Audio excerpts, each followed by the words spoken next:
Hi guys, welcome back to the channel. Today I'm going to be tearing down the engine that I have pulled out of Stevo. Now, a few of you seemed a little confused in the comments, why am I pulling the engine out? But if you go back a few videos, I revealed that actually the engine had failed and there was copper in the sump. Up until now, I don't know actually what has failed, I just know that it's failed. Technically the car still started and drove, but as soon as I saw the copper, I never bothered ever starting the car up again. And today we're going to be finding out actually what's gone wrong in the engine. So I'm currently looking at the block now, stripped down. I know what's gone wrong, but yeah, you're going to know as well by the end of the video. So hope you enjoy. Let's get to it. Okay, so you join me at the engine. I've pretty much taken off all of the ancillaries and we're literally left with the timing chain, the head, and the block cradle, I think it's called, on the bottom.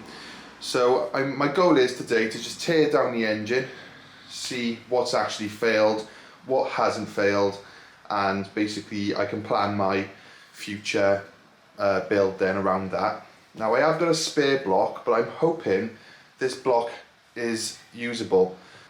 Now looking at the cams, obviously they got a bit of rust on them because they've been sat in the garage for a few months, but it's only superficial, if that's the right word. So I just scraped a bit there with my fingernail. It does come off, so they're going to be getting polished obviously, and they have survived because I've taken the caps off before.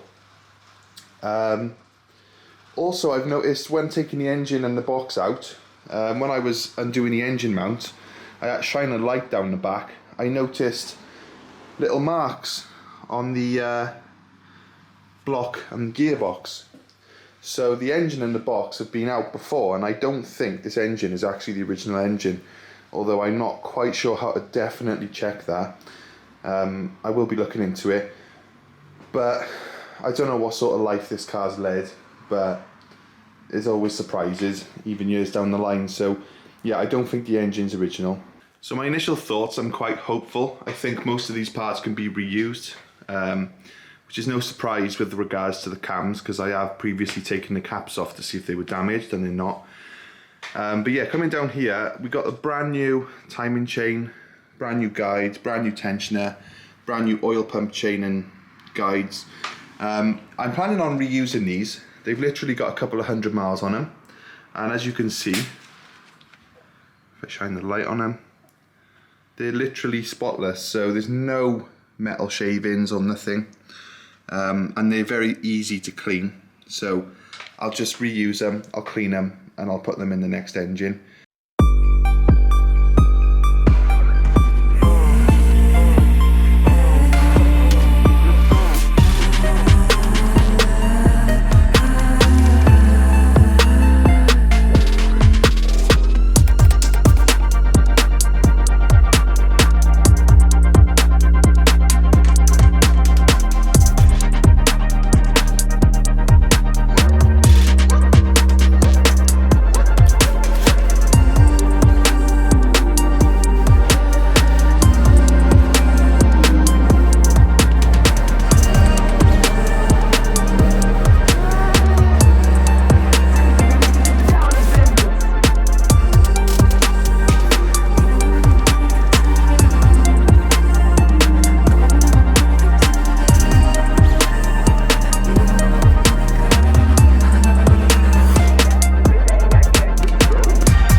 As you can see, no score marks.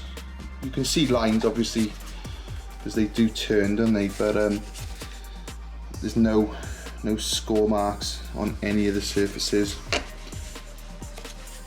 So if you can feel anything with your fingernail, that's a score mark. But anything else, it's just normal lines because they're spinning thousands of times a minute. But yeah, happy with that.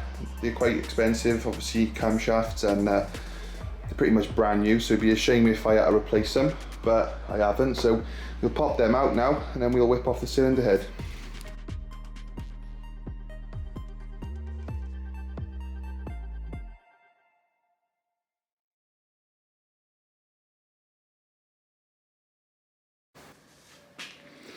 Okay, so taking the cylinder head off, quite a close one really, because the socket, which I've ground down previously to get access to these nuts, it actually exploded and damaged the nut for that stud, but I managed to get it out by using some of the American versions of the sockets. One of them is the same as a 13mm. So anyway, managed to get that done. So first impressions, obviously I haven't looked at the underside of the cylinder head yet, but looking at this, we can see there's no obvious signs of a head gasket failure. If there was, you'd probably see burning or a line or something like that where the coolant or oil or combustion's been burning this layer. There's none of that. So I did give her a little wipe with a cloth just to get a better sort of, get a more accurate look at it. But yeah, the head gasket seems okay. I'll check the underside in a minute. Initial impressions is we can't blame the mapping because the bores are still as good as before. There's no scoring, there's nothing like that. The pistons don't seem to have cracked, but we could still have a cracked ringland. It is possible, but we would have seen scratches on the bores, and we'll have a proper look now. They're pretty much mint. If we have a look down here, we can still see the cross hatching, look. So there's no there's no knock or anything like that. The pistons are not melted. So as far as the mapping goes, I'm not taking responsibility. I think yeah, it's probably something else. So we'll keep digging. It's looking good so far. Everything that I've touched seems to have held up.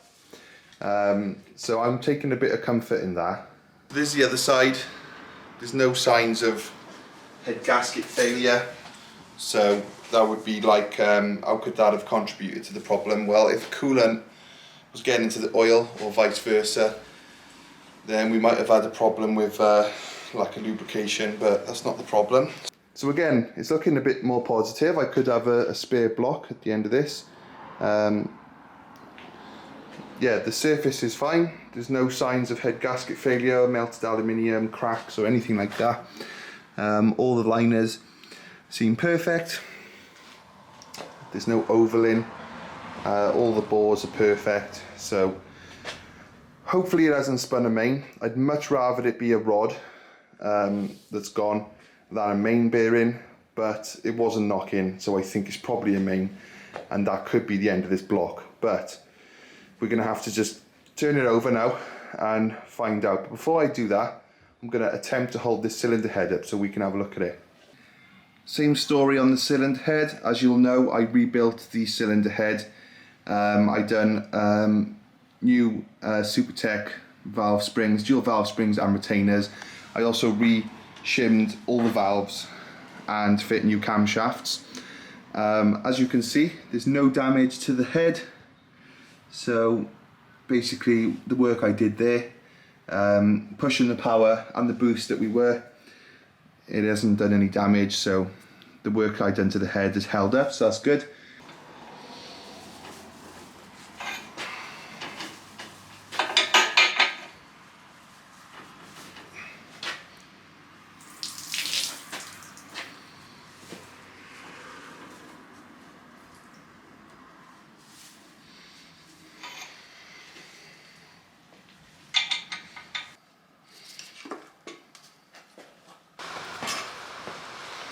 So obviously this one's grey, this one's black, so it's obviously got so hot, probably from the friction, it's burnt all the oil.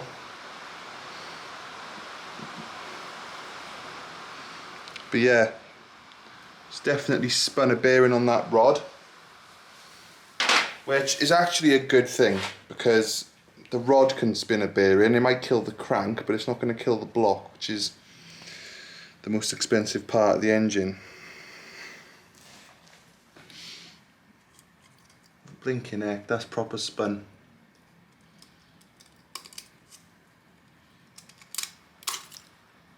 It's like a razor blade.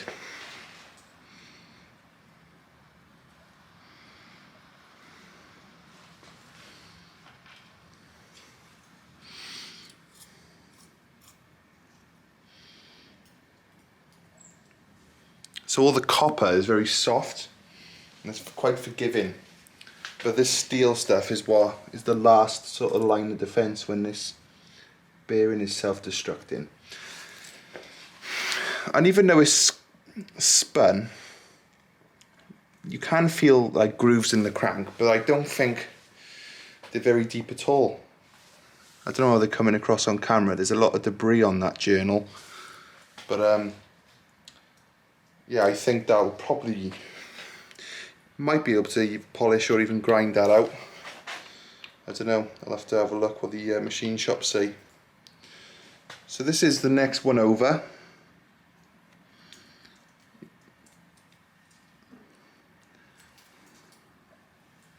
So this is one of the ones that survived.